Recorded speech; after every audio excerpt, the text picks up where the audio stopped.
Otherwise, breaking news, Lionel Messi hopes Barcelona's president Joan Laporta makes contact to discuss sensational now contact to discuss Nou Camp return this summer as Argentina stalls on signing a new PSG deal.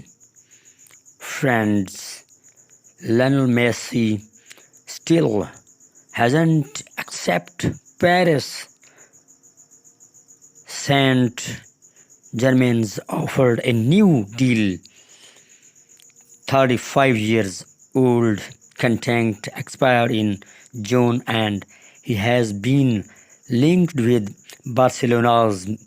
Messi's potential return is completed by Barcelona's financial difficulties. Friends, please accept my channel, subscribe my channel and